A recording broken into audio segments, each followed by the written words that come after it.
कृष्ण हरे हरे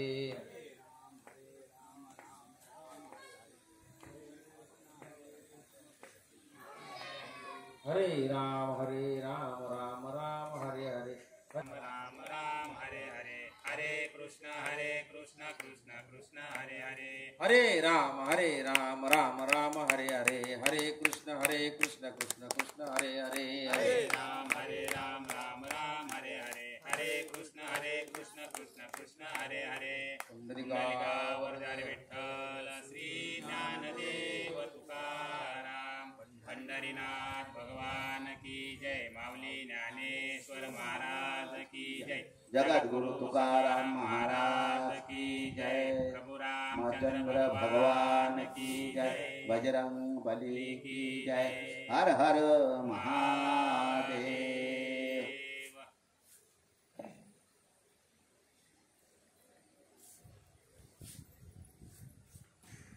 गावे गीत शुद्ध करुनिया चित्त तुझा व्हावा आहे देव तरी हा सुलभ उपाव आणि कांचे कानी गुणदोष मनानानी किंवा गुणदोष मनान आणि तुझा व्हावा आहे देव तरी हा सुलभ उपाव मस्तक ठेंगना करी संतांच्या या चरणा तुझ व्हावा आहे देव तरी हा सुलभ उपाव वेची जे वचन तेने राहे समाधान तुका मने फार थोडा तरी पर उपकार तुझ व्हावा आहे देव तरी हा सुलभ उपाव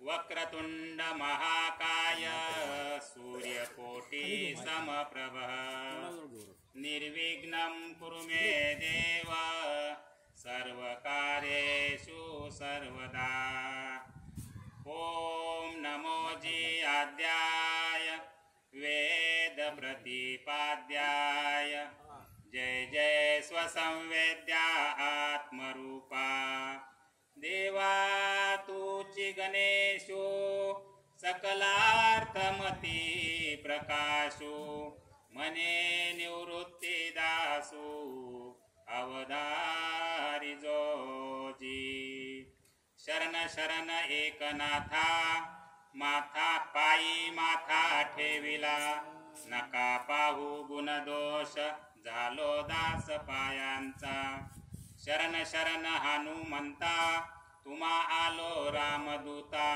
काय भक्तीच्या त्या वाटा मज दावाव्या सुबटा अलंकापुरी पुण्यभूमी पवित्र तिथे नांदतो ज्ञान राजा सुपात्र तया ठविता महापुण्य राशी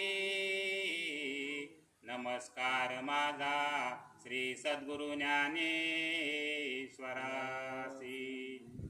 भावे गावे गीत शुद्ध करुनिया चित्त तुझ व्हावा आहे देव तरी हा सुलभ उपाव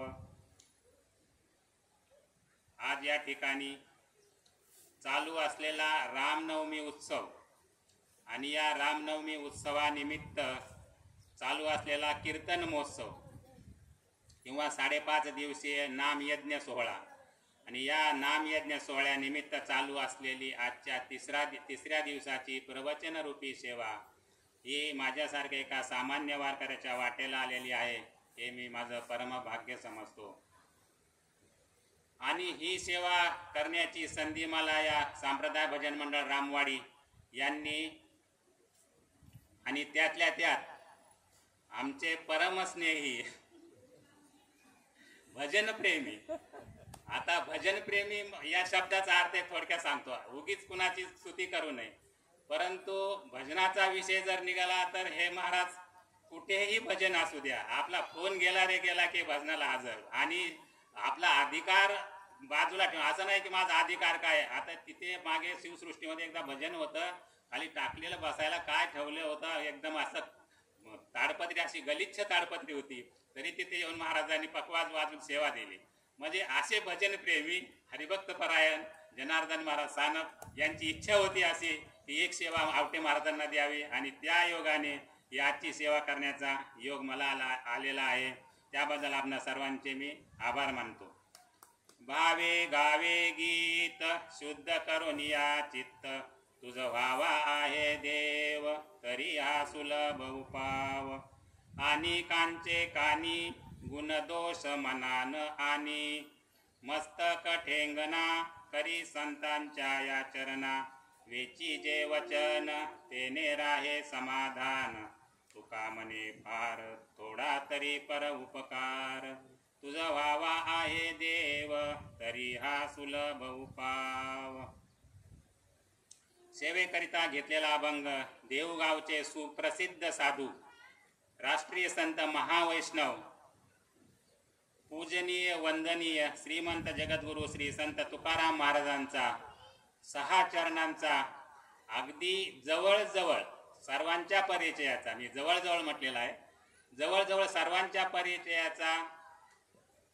तुम्हाला देवाची जर प्राप्ती करायची असेल, किंवा तुम्हाला जर देव पाहायचा असेल, किंवा तुम्हाला देव भेटावा जर वाटत असेल, तर काय करावे लागेल याबद्दलचा अगदी सर्वात साधा व सोपा उपाय या अभंगातून श्री संत तुकाराम महाराज सांगतात. भावे गावे गीत शुद्ध करून या चित्त, तुझ व्हावा हे देव तरी हा सुलभ उपाव. तसं म्हटलं तर प्रवचन करण्यासाठी भगवद्गीतेतला श्लोक घ्यायला हवा होता, किंवा श्री ज्ञानेश्वरी या महान ग्रंथामधील ओवी घ्यायला पाहिजे होती. परंतु मी या सेवेकरिता श्री संत तुकाराम महाराजांचा अभंग घेतलेला आहे. कारण माझी एवढी योग्यता नाही. जे आहे ते आहे, आपली जी आहे ती पात्रता ती आपण त्या पद्धतीनेच, म्हणून हा अभंग मी सेवेकरिता घेतलेला आहे. भावे गावे गीत शुद्ध करून या चित्त, तुझ व्हावा आहे देव तरी हा सुलभ उपाव.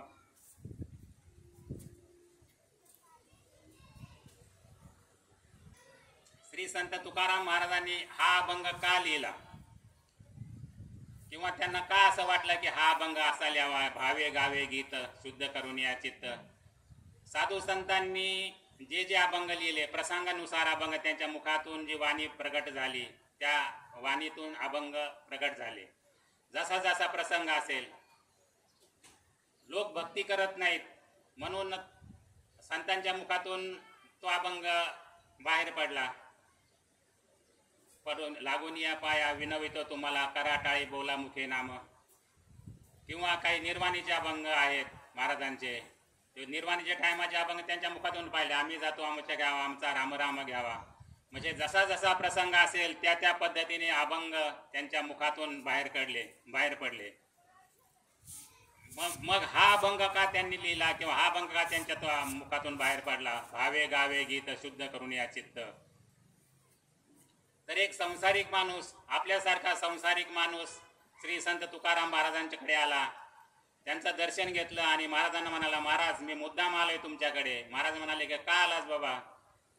तर तो मनुष्य सांगतो की महाराज मला देव पाहायचा आहे. मी पोथी पुराण कथामधून किंवा प्रवचनामधून कीर्तनामधून देवाबद्दल बरंच काही ऐकलेलं आहे. देव चतुर्भुज स्वरूपात असतो, देवाच्या डोक्यावर मुकुट असतो, रत्नखचित मुकुट असतो रत्नजडीत, कानामध्ये कुंडले असतात, पितांबर नेसलेला असतो, गळ्यात वैजयंती माळ असते. असा देव मला दाखवा, किंवा असा देव मला पाहायचा आहे. देव मला पाहायचा आहे, परंतु काहीही सायास न करता, कोणताही कष्ट न करता मला देव तुम्ही मला दाखवा. तुम्ही म्हणाल की वनात जाऊन राहा, संन्यास घे, उपास तापास कर, जप तप कर, परंतु मला हे कोणतंच जमणार नाही. बायको मुले घरदार सगळे सोयरे संसार प्रपंच सगळं सांभाळून घरातल्या घरात काहीही कष्ट न करता मला देव पाहायचा आहे. हा देव तुम्ही मला दाखवा. हा देव भेटेल असं काहीतरी उपाय सांगा मला. आता तसं पाहिलं तर देव आपण सर्वांनी बघितलेला आहे. तुम्ही देव बघितलेला आहे, मी पण देव बघितलेला आहे. तुम्ही म्हणता ना सगुण निर्गुण, कोणत्या ना कोणत्या रूपामध्ये देव सर्वांनी बघितलेला आहे. परंतु त्याला तो चतुर्भुज रूपातला देव पाहायचा आहे. आता आपण देव पाहिलेला आहे. आता याच्यातून एक उदाहरण सांगतो मी. आता कोरोनाच्या काळामध्ये सर्वांनी देव पाहिला आहे. डॉक्टरांच्या रूपामध्ये देव त्यांना देव म्हणूनच आलेला आहे. नर्सच्या रूपामध्ये देव म्हणूनच त्यांना सेवा करण्यासाठी पाठवलेलं आहे. देव कोणी नाही पाहिला. एखाद्या गरीब माणसांच्या मुलीचं लग्न वगैरे असं निघालेलं असेल, काही पैशाची अडचण झालेली असेल, तेवढ्यामध्ये त्याला कोणीतरी येताना मदत करून जातं. हे कोण करतं? मदत करतं. एक देवच त्याला पाठवलेला असतो. त्या निमित्ताने देव प्रत्येकाला भेटलेला असतो. परंतु हा फुकट्या माणूस होता. याला फुकट पाहिजे सगळं. याला कष्ट करायला नको. पीक तर शेतातलं पीक तर भरपूर आलं पाहिजे, परंतु शेतात मेहनत करायला नको. शाळेत वेळेत जायला नको, अभ्यास करायला नको, गुरुजींनी शिकवलं लक्षात ठेवायला नको, पण पास तर झाला पाहिजे. मेहनत करायला नको, शरीराची ताकद सांभाळायला नको, पण कुस्ती तर जिंकली पाहिजे. तसंच याला देव पाहायचा आहे किंवा देवाची भेट घ्यायची आहे, परंतु त्याला उपास तपास करायचे नाहीत किंवा वनामध्ये जाऊन राहायचं नाही किंवा जप तप करायचं नाही. त्याला कोणत्याच प्रकारची भक्ती करायची नाही आणि त्याला देवाची तर प्राप्ती पाहिजे. म्हणून हा मनुष्य सांगतो आहे की मला देव दाखवा. आता फुकट्यांची गोष्ट सांगायची असं जर म्हटलं तर फुकट्यांच्या गोष्टीचा एक प्रसंग असा आहे. एक फुकट्या होता, तर त्याच्या पत्नीने त्याच्याकडे आग्रह केला की आपल्याला सत्यनारायण करायचं घरामध्ये. आता याला फुकटच पाहिजे, सर्व गोष्टी फुकट पाहिजे. मग आता फुकट करायचं, परंतु सत्यनारायण जरी करायचं साधा म्हणलं ते साधा एक छोटा नारळ तर हवा.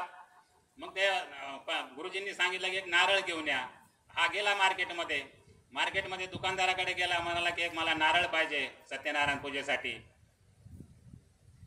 तर तो म्हणाला घेऊन जा. हा फुकट्या म्हणतो कितीला आहे नारळ? ते दुकानदार सांगतात की 5 रुपयाला एक. तो 5 रुपये? 5 रुपयाला नाही, मला 5 रुपयाला 2 नारळ द्या, म्हणजे 2.5 रुपयाला एक नारळ.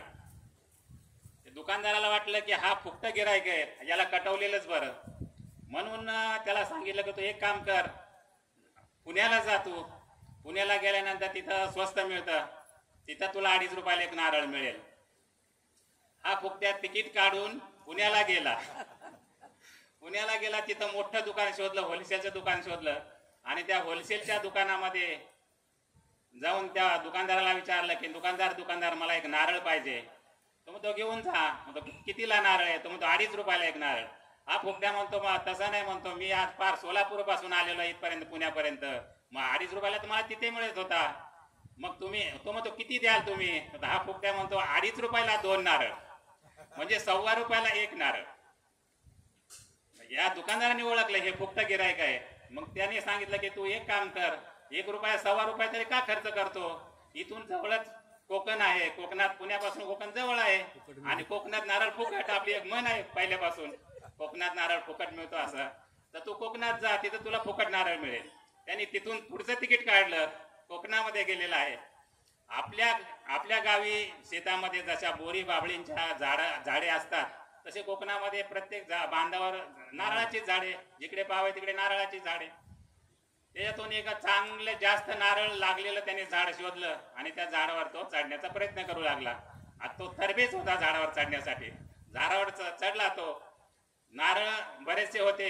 त्याला वाटलं आता हेमतेम इथं तिकीट काढून तर आलेलो आहे, आता एक नारळ नेण्यापेक्षा फुकट आहेत, भरपूर नारळ घेऊन जावे. म्हणून त्याने 5-50 नारळ वरून तोडून खाली टाकले. आता एक नारळ जरा मोठा दिसला शेवटी त्या झाडाला, पण तो हा चढला होता या बाजूने, नारळ होता त्या पलीकडच्या बाजूने. म्हणून त्याने काय केलं, असं थोडासा वाकडा झाला आणि त्या नारळाला दोन्ही हाताने पकडलं आणि हिसका मारला. परंतु नारळ मोठा होता, मग त्या देठही मोठा असेल. मग तो नारळ काही तुटला नाही, पण ह्याचे पाय असे सटकले इकडून आणि हाताने त्याला लोंबकळायला लागला. आता खाली पडणार तर मरणार. मग इकडे तिकडे पाय लागला, मदतीला कोण येत आहे का? तेवढ्यामध्ये एक हत्तीला नदीवर पाणी पिण्यासाठी किंवा धुण्यासाठी घेऊन चालला होता. तो त्यांनी पाहिला. त्या हत्तीवाल्याला म्हणाला तो की, ओ हत्तीवाले दादा, मी संकटात आहे, मला वाचवण्यासाठी तुम्ही या. हत्ती इथे खाली या झाडाच्या खाली उभा करा आणि हा हत्तीवर तुम्ही उभा राहा आणि तुम्ही मला थोडासा आधार द्या. मी तुम्हाला 50 रुपये देतो. इकडे 5 रुपये वाचवण्यासाठी तो एवढा लांबचा प्रवास तिकीट काढून गेला आणि शेवटी तिथे त्याला 50 रुपये द्यायला तयार झाला. आता हत्तीवाल्याला वाटलं चला जाता जाता 50 रुपये मिळतात, म्हणून तो हत्तीवाला आला. हत्ती त्याने खाली असा उभा केलेला आहे. तो त्या हत्तीवर उभा राहिला तो हत्तीवाला, आणि त्याने त्याच्या पायाला पकडले आणि त्या नारळवाल्याला सांगितलं की मी जेव्हा हू म्हणेल तेव्हाच तो हात सोडायचे, तोपर्यंत हात सोडायचे नाही. आता त्यांनी त्याच्या पायाला घट्ट पकडलेलं आहे आणि ह्या हत्तीवाल्याने हू म्हटलं, त्याबरोबर हत्तीला वाटलं मलाच हू म्हटलं. त्या हत्ती तसाच निघून गेला, निघायला लागला तो पुढे. आणि त्याबरोबर त्या फुकट्यालाही वाटलं की हे मला हू म्हटला म्हणे. त्यांनी हात सोडले वरतून. जो खाली पडला, कंबरनं मोडलं, पाय तुटला, दात पडले. आता काय त्याची परिस्थिती झाली असेल. असा हा फुकट्या श्री संत तुकाराम महाराजाकडे आलेला आहे आणि तो त्यांना संत तुकाराम महाराजांना म्हणतोय की मला देव पाहायचा आहे, मला देवाला मला देवाची भेट घ्यायची आहे.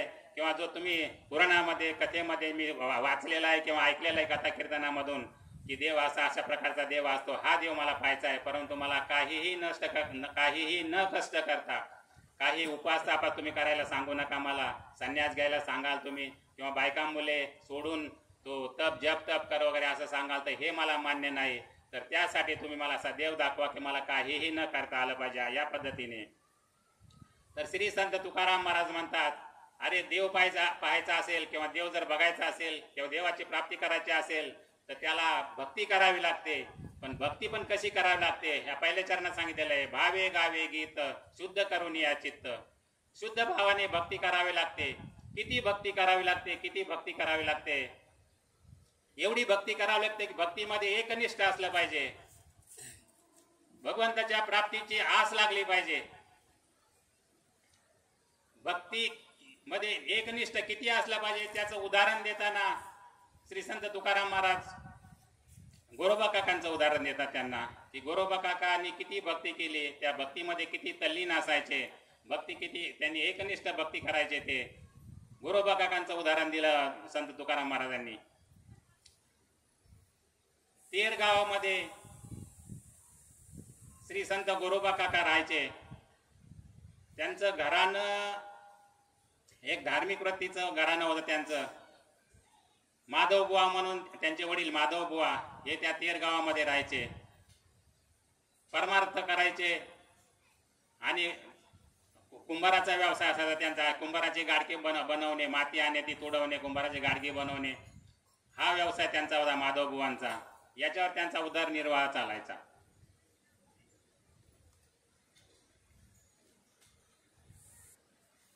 माधव बुवांना 8 मुलं झाली होती, परंतु ती सर्व निवर्तली होती. एक एक करून सर्व ते मरण पावली होती. आणि काळेश्वर मंदिर होतं त्यांच्या तेर गावाच्या तिथे.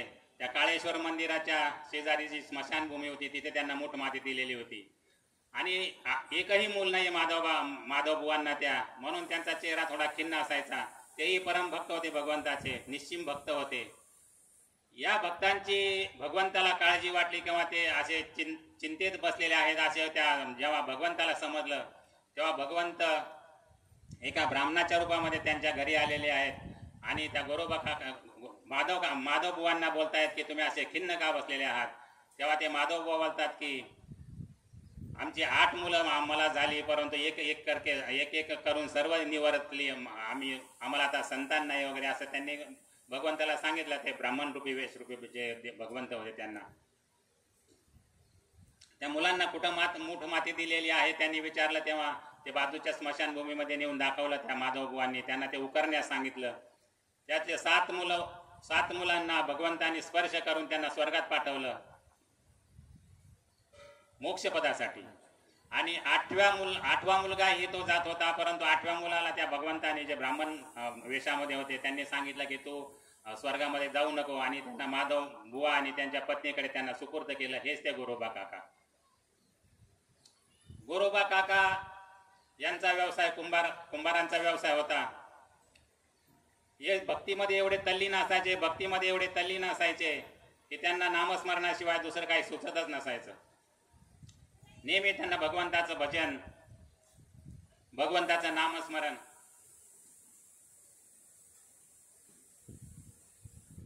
भगवंताचं नामस्मरण सकाळी डोंगरामध्ये जाऊन माती घेऊन येणे, ते माती तोडवणे, त्याचा चिखल करणे, त्याची मडकी बनवणे आणि ते बाजारामध्ये नेऊन विकणे, राहिलेल्या वेळामध्ये भगवंताचं नामस्मरण करणे, हा त्यांचा नित्यक्रम होता. दुपारच्या वेळी सुद्धा ते थोडासा आराम करण्याच्या निमित्ताने ओसरीवर बसायचे आणि त्या खांबाला टेकून भगवंताचंच नामस्मरण करायचे, भगवंताचं भजन वगैरे करायचे.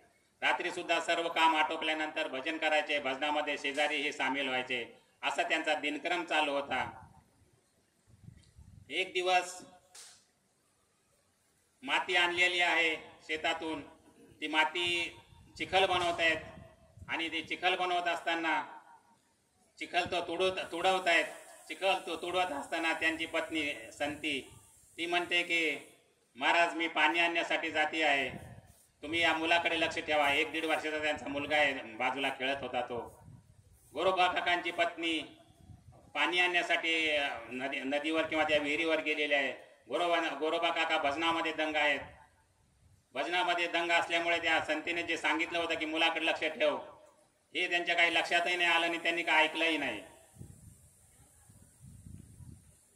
संती पाणी आणण्यासाठी गेलेलं आहे. गोरोबा काकांचं भजन चालू आहे, विठ्ठल विठ्ठल विठ्ठल विठ्ठल पांडुरंग हरी पांडुरंग हरी. डोळे बंद आहेत, वरती भजन चिपळ्यान चालू आहे, चिखल तोडवत आहेत. पांडुरंग हरी असं भजन चालू आहे. भजन चालू असताना त्या जो गोंडस मुलगा जो होता बाजूला खेळत होता, त्याला वाटलं, तो छोटा होता, त्याला वाटलं आपले वडील एवढं भजन करतात असं त्याच्या म्हणजे दृष्टीतून होता छोटा तो, परंतु त्या दृष्टीतून त्याला वाटलं की आपणही जावं, वडिलांच्या जवळ जावं, मला उचलून घेतील वगैरे असं. तो छोटासा मुलगा रांगत आलेला आहे. गोरोबा काकांच्या जवळ आला आणि त्यांना पकडण्याचा, त्यांच्या पायाला धरून पकडण्याचा प्रयत्न करू लागला तो मुलगा छोटा, आणि उभा राहण्याचा प्रयत्न करू लागला. तेवढ्यामध्ये तो त्या चिखलामध्ये पडलेला आहे. गोरोबा काकांचं भजन चालू आहे, पांडुरंग हरी नाचतायत भजनामध्ये. एवढे दंग झालेले की देह भान विसरून ते भजन करतायत भगवंताचे. चिखल तुडवतायत खाली आणि तेवढ्यामध्ये तो मुलगा त्या चिखलात पडलेला आहे. चिखलात पडलेला मुलगा त्या गोरोबा काकांच्या पायाखाली गेला, परंतु गोरोबा काकांना त्याचं ध्यान नाही, त्याचं भान नाही, त्यांना त्यांच्या स्वतःच भान नाही. एवढे भजनामध्ये दंग होते. ते भजनामध्ये दंग असताना एक पाय वर एक पाय खाली असं चिखल तुडवत असताना एका पायाखाली ते मूल आलेलं आहे आणि ते मूल त्या चिखलामध्ये मरण पावलेलं आहे. या गोरोबा काकांच्या स्वतःचं मूल त्या पायाखाली मरण पावलेलं आहे. भजनामध्ये दंग असताना, चिखल तुडवत असताना त्या मुलाच्या सर्व अंगाचं रक्त, मांस, सर्व हाडे त्या चिखलामध्ये मिसळलेले आहेत. रक्त आणि पूर्ण चिखल असा लाल झालेला आहे आणि त्याच्यामध्ये भगवंताचं भजनच चालू आहे. एवढी एकनिष्ठ भजनाची भजनाबद्दलची एकनिष्ठा एवढी किती असायला पाहिजे हे महाराज या प्रसंगातून सांगतायत. तो चिखल पूर्ण लाल झालेला आहे. तेवढ्यामध्ये पाणी घेऊन त्यांची पत्नी आलेली आहे. एक हांडा डोक्यावर आहे, एक हांडा कमरेवर आहे आणि त्या इकडे तिकडे बाळाचा शोध घेत आहे. परंतु बाळ काय त्यानं तिला दिसलं नाही. म्हणून तिने त्या गोरोबा काकांना विचारण्याचा प्रयत्न केला की आपलं बाळ कुठे आहे, पण बाळ काय दिसत नाही. आणि तेवढ्यामध्ये त्या गोरोबा काकांच्या पत्नीची नजर त्या चिखलाकडे गेलेली आहे. तो चिखल, लालबुंद चिखल पाहिलेला असताना त्यांच्या पत्नीला सर्व झालेला प्रकार समजला की हा बाळ आपल्या या चिखलामध्ये तुडवलं गेलेलं आहे. म्हणून गोरोबा काकांच्या पत्नीने गोरोबा काकांना दुसणे देऊ लागली, मोठ्याने ओरडली किंवा असं काही याच्यामध्ये असं सांगितलं की त्यांना ढकलून दिलं आणि गोरोबा काकांना ती शिव्या देऊ लागली किंवा असं काहीतरी ओरडायला लागली, वेडवाकडं बोलायला लागली. भगवंताबद्दल वेडवाकडं बोलायला लागलेली ती त्यांची पत्नी. त्यांना ढकलल्यामुळे म्हणा किंवा त्यांचं मूल त्याच्यामध्ये हा प्रकार लक्षात आला त्यांच्या, परंतु हा प्रकार घडल्यामुळे तर त्यांना दुःख झालेलंच होतं. परंतु भगवंताचं भजन मोडल्यामुळे, भगवंताच्या नामामध्ये जे दंग झालेले असताना ते भजन मोडल्यामुळे त्यांना त्यांच्या पत्नीचा राग आला. म्हणून ते भजन करत असताना त्यांच्या हातामध्ये ज्या चिपळ्या होत्या त्या चिपळ्या फेकून मारल्या. परंतु तेवढ्यात ते थांबले नाहीत. तो कुंभाराचं जो चाक फिरवण्यासाठी जो दांडा असतो, दंडुका असतो, तो दंडुका घेऊन ते तिला मारण्यासाठी धावले असता बाईची जात घाबरली आणि त्यांना म्हणाले की मला माराल, माझ्या अंगाला हात लावाल तर तुम्हाला पांडुरंगाची शपथ आहे. विठ्ठलाची शपथ आहे. पांडुरंगाची शपथ घातल्याबरोबर गोरोबा काका थांबलेले आहेत. ते दंडुका फेकून दिले आणि ते त्यांच्या कामाला सुरुवात केली, त्यांच्या कामाला लागलेले आहेत. पांडुरंगाची शपथ घातल्यापासून गोरोबा काका फक्त नामस्मरणामध्ये दंग आहेत, नामस्मरणामध्ये दंग आहेत. संसारामध्ये त्यांचं लक्ष नाहीये किंवा त्यांच्या पत्नीकडे ते पाहत नाहीत. अंगाला हात लावण्याचा काय प्रयत्न तिच्याकडे पाहतही नाहीत. असेच बरेच दिवस गेले. आता गोरोबा काकांची त्या पत्नी त्या रागाच्या ह्याच्यामध्ये त्यांना बोलली काय थोडं इकडे वाकडे तिकडे होती, परंतु तिचं प्रेम होतं त्यांच्यावर आणि त्यांची या संसारातील विरक्तता पाहून तिला काळजी वाटू लागली. आता काय करावं, वंशाचा एक दिवा होता तो पण आता या चिखलामध्ये मरण पावलेला आहे. वंशाला दिवा पाहिजे आणि गोरोबा काका करता पत्नीकडे पाहतही नाहीत किंवा तिच्या अंगाला हात लावत नाहीत, कारण त्यांनी विठ्ठलाची शपथ मोडणार नाहीत. तिला काळजी वाटू लागली. म्हणून गोरोबा काकांच्या पत्नीने हा प्रकार सर्व तिच्या वडिलांना जाऊन सांगितला. तर वडील म्हणाले, बेटी मी काय करू तुझ्यासाठी, मी वडील आहे, हे तुमचं घरातलं भांडण तुम्हीच मिटवायचं असतं. तिने सांगितलं की हे माझ्याकडे पाहत नाहीत किंवा अंगाला हात लावत नाहीत अशी शपथ घेतलेली आहे. तर तिचे वडील म्हणतात की हे तुमचं भांडण आहे नवरा बायकोचं, ते तुम्हीच मिटवलं पाहिजे. त्यासाठी मी काय करू शकतो, तुला काय हवं असेल तर माझ्याकडून घेऊन जा. तर ती म्हणाली, नाही मला काही हवं नाही किंवा मला काही न्यायचं नाही, मला काही कमी नाही, परंतु हे माझ्या अंगाला हात लावत नाहीत किंवा माझ्याकडे पाहतही नाहीत. आमचा एक वंशाचा दिवा होता तो पण निवर्तला आहे. तुम्ही एक काम करा, माझी छोटी बहीण, तिला रामी असं म्हणायचे, तुमची मुलगी माझी छोटी बहीण, तिचं गोरोबा काकांशी लग्न लावून द्या. म्हणजे तिला मूलबाळ जर झालं तर ते मलाच झाल्यासारखं आहे, वंशाचा दिवा वाढेल आणि त्यामुळे आमचा संसार सुरळीत चालू राहील. तिच्या वडिलांनाही पटलं. ते म्हणाले हा ठीक आहे. गोरोबा काकांना बोलून घेतलं. हा प्रस्ताव ते गोरोबा काकांच्या समोर मांडला. गोरोबा काकांनी त्याला मान्यता दिली. विवाह संपन्न झाला आणि विवाह झाल्यानंतर जेव्हा वाटा लावताना नवरा नवरी जेव्हा तिच्या आई वडिलांच्या पाया पडतात तेव्हा ते दर्शन घेण्यासाठी गेले असता त्या रामीचे वडील म्हणजे गोरोबा काकांचे सासरे म्हणाले, जावई बापू,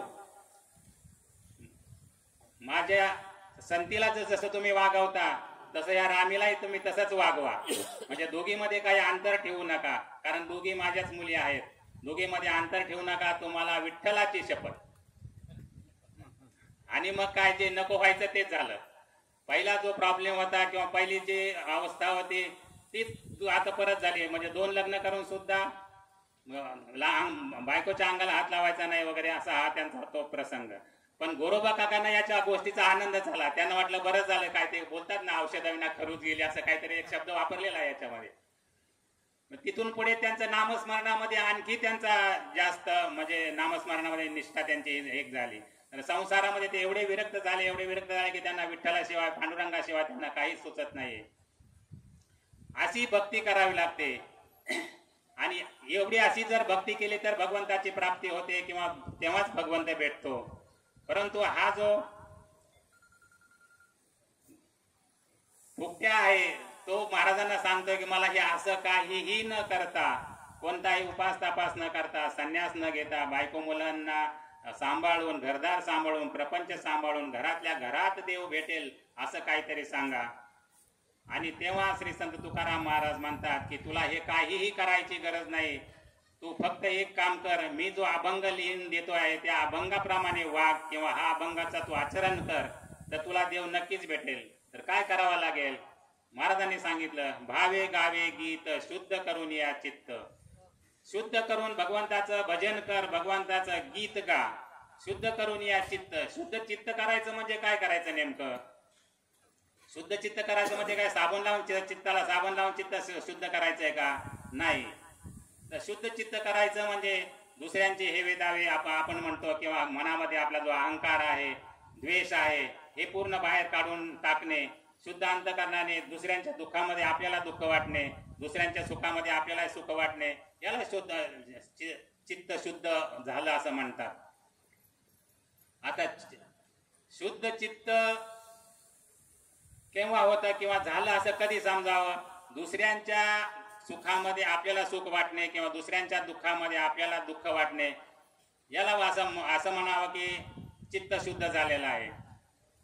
आता याचा एक दृष्टांत असा आहे, चित्त शुद्ध होतं किंवा नव्हतं याच्यावर एक दृष्टांत असा सांगितलेला आहे. 2 मैत्रिणी होत्या. या 2 मैत्रिणी व्यवसाय करायच्या आपल्या गावामध्ये. एक होती कुंभारिणीचा व्यवसाय गाडगे मडकी बनवणे किंवा विकणे, आणि एक होती माळींचा व्यवसाय भाजीपाला विकणे. आता या दोघी खूप जवळच्या मैत्रिणी होत्या. इथे आपल्या गावामध्ये व्यवसाय करत असताना त्यांना असं वाटलं की आपल्या गावात काय तर व्यवसाय जास्त होत नाही, बाहेरच्या गावामध्ये जाऊन आपण व्यवसाय करावा. म्हणून त्यांनी असं ठरवलं की आपण थोडंसं भांडवल तयार करू आणि बाहेरच्या गावामध्ये जाऊन आपण व्यवसाय करू, त्यामुळे आपल्याला जास्त पैसा मिळेल. बाहेरच्या गावात व्यवसाय करायला जायचं म्हटलं तर पहिले काही साधनं नव्हती, गाड्या नव्हत्या वगैरे. मग त्यांनी एक उंट विकत घेतला आणि त्या उंटावर सामान टाकायचं आणि ते बाहेरच्या गावामध्ये जाऊन तो व्यवसाय करायचा, आणि असं त्यांनी ठरवलं. माळिनीचा व्यवसाय भाजीपाला, कुंभारणीचा व्यवसाय गाडगी मडकी. त्या दोघींनी पण त्या सामान खरेदी केलं आणि उंटाच्या पाठीवर असं टाकलेलं आहे दोन्ही बाजूनी. एक बाजूनी गाडगी मडकी आहेत आणि एक बाजूनी भाजीपाला आहे. आता याच्यातली कुंभारीण जी होती, कुंभारीण चांगल्या मनाची होती.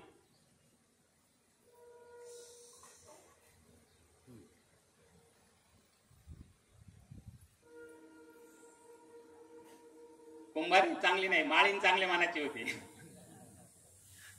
माळींचं जे चित्त होतं ते शुद्ध चित्त होतं. याच्यावर चित्तावर शुद्ध चित्त करून या शुद्ध चित्त, याच्यावर हा दृष्टांत आहे.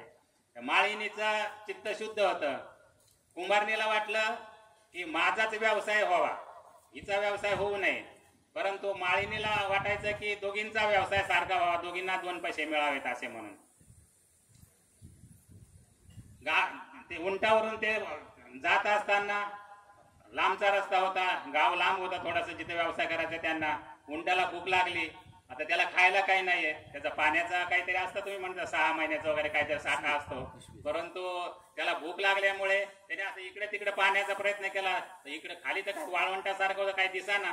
परंतु त्याला त्या भाजीवरच्या जुड्या होत्या, त्या मेथीच्या जुड्या, कोथिंबीरच्या, त्या दिसल्या मात्र त्याच्या पाठीवरच्या. आणि त्याची मान लांब आहे माहिती सर्वांना. त्याने असं वळवून घेतलं आणि त्यातल्या 2-3 पेंड्या खाल्ल्या भाजीच्या, तो चालायला लागला. हे पाहिलं कुंभारणीला वाटलं अरे बरं झालं, तिची भाजी खाल्ली, आता तिला म्हणजे कमी पैसा मिळेल आणि मला जास्त पैसा मिळेल, म्हणून ती खुश झाली. थोडंसं अजून पुढे गेल्यानंतर अजून त्या उंटाला वाटलं की अजून थोडंसं खावा. त्याने पाठीमागे गेला, ते हिरव्यागार त्या मेथीच्या भाजीच्या जुड्या दिसल्या त्याला. अजून त्याने ती मान अशी वळवली, 2-4 जुड्या अजून वळवून घेतल्या, त्या खाल्ल्या. परंतु इकडे ती जी कुंभारीण होती आणखी खुश झाली. तिला वाटलं बरं झालं तिचा सगळा माल खाऊन टाकते ते म्हणून. आणि असं करता करता ज्या भाजीच्या सर्व जो माल या बाजूचा जो भाज्यांचा माल होता तो सर्व संपल्यानंतर काय झाला असेल तुम्ही सांगा. सर्व मडकी पडली खाली. पडली तर आता तिथे काहीही न करता सर्व फुटली तिची. दुसऱ्याचं जर आपण वाईट चिंतेलं तर आपलं वाईट होतं. याच्यावरून चित्त शुद्ध करून या शुद्ध चित्त, असं हे शुद्ध चित्त कशाने होतं याच्यावर हा दृष्टांत आहे. म्हणून दुसऱ्यांच्या दुःखामध्ये आपलंही दुःख वाटलं पाहिजे किंवा दुसऱ्यांच्या सुखामध्ये आपल्यालाही सुख वाटलं पाहिजे. भावे गावे गीत शुद्ध करून या चित्त, तुझं व्हावा हे देव तरी हा सुलभ उपाव. जर भगवंताचं गीत भक्ती भावाने आणि शुद्ध चित्त करून जर तुम्ही गायलं किंवा त्याच्या भगवंताचं भजन केलं तर काय होईल, तुम्हाला देवाची प्राप्ती होईल. तुझं व्हावा हे देव हा सर्वात सोपा उपाय आहे, सगळ्यात सोपा उपाय. याच्यापेक्षा कोणता सोपा उपाय तुम्हाला सोपा पाहिजे असे श्री संत तुकाराम महाराज याच्या पहिल्या चरणामधून म्हणतात. आणि कांचे कानी गुण दोष मना न आनी, किंवा काही याच्यामध्ये गुण दोष मना नानी, त्याचा अर्थ एकच होतो.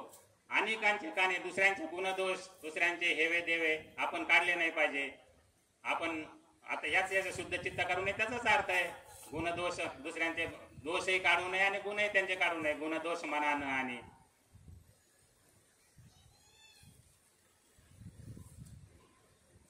मस्तक ठेंगणा. पुढच्या चरणामध्ये महाराज म्हणतात मस्तक ठेंगणा करी संतांच्या या चरणा.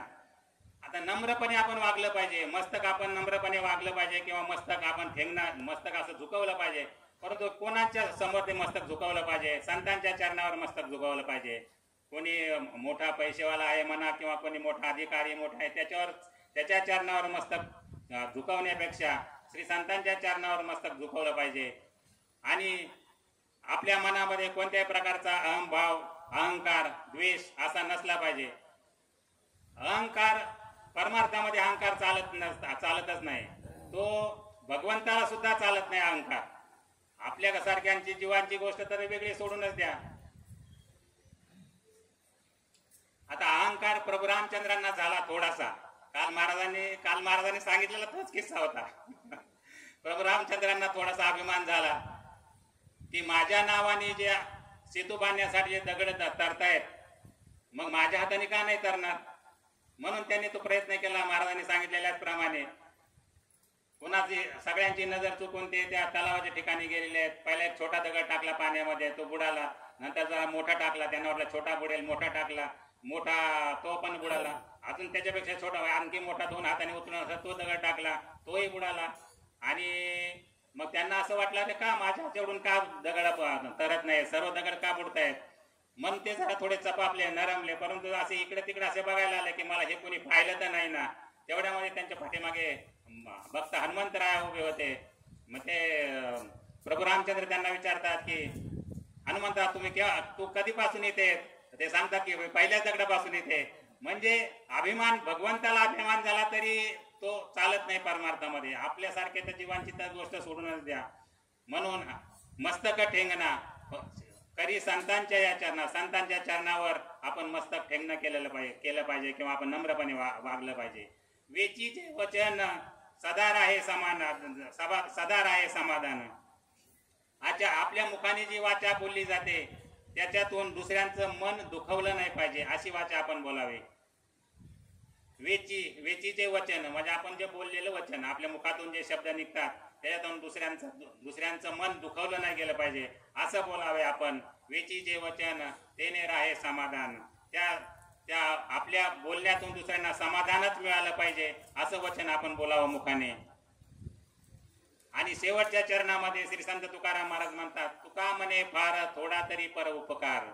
जास्त नाही पण थोडा का होईना उपकार केला पाहिजे, पर उपकार केला पाहिजे. दुसऱ्या पशु प्राण्यांवर उपकार केला पाहिजे. आपण आपल्यासाठी तर करतोच, परंतु दुसऱ्यासाठी आपण थोडंसं केलं पाहिजे. तुका म्हणे फार थोडा तरी पर उपकार. आणि हे एवढं केल्यावर दुसरं काय करायची गरजच नाहीये देव भेटण्यासाठी. भावे गावे गीत शुद्ध करून या चित्त तुझं व्हावा आहे देव. तुला जर देव पाहायचा आहे किंवा तुला जर देवाची प्राप्ती करायची आहे किंवा तुला जर देव भेटावा असं वाटत असेल तर मी ज्या या अभंगा तुला सांगितलेला आहे किंवा हा अभंग मी तुला जो लिहून दिलेला आहे त्या अभंगावर, या अभंगाचं चिंतन तू कर. या अभंगाचं जर चिंतन केलं तर तुला देव अवश्य भेटल्याशिवाय राहणार नाही. आणि हा सर्वात साधा आणि सोपा उपाय आहे. तुझं व्हावा आहे देव तरी हा सुलभ उपाव. झालेली सेवा भगवंताच्या चरणी, पांडुरंग परमात्म्याच्या चरणी, प्रभू रामचंद्रांच्या चरणी आणि तुम्हा सर्व श्रोते मायबापांच्या चरणी ही सेवा मी समर्पित करतो आणि सेवेला पूर्ण विराम देतो. आपण थोडंसं भजन घेऊया आणि सेवा समाप्त करूया.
यज्ञ तोषावे तोषोनी मत द्यावे फसायला नये जे खळांचे व्यंकटी सांडो तया सत्कर्मी रती वाढो भूता परस्परे पडो मैत्र जीवांचे दुरितांचे तिमिर जावो विश्व स्वधर्म सूर्य पावो जो जे वांछेल तो ते राहो प्राणिजात वर्षत सकळ मंगळी ईश्वर निष्ठांची मांदियाळी अनवरत होऊन मंडळी भेटो तया भूता चला कल्पतरूचे आरव चेतना चिंतामणीचे गाव बोलते जय पियुषांचे चंद्रमेजे अलांछन मार्तंड जे तापहीन हे सर्वाई सदा सज्जन सोयरे होतू किंबहुना सर्व सुखी पूर्ण होऊनी लोकी वजिज आदि पुरुषी अखंडित आणि ग्रंथोपजीवे विशेष लोकी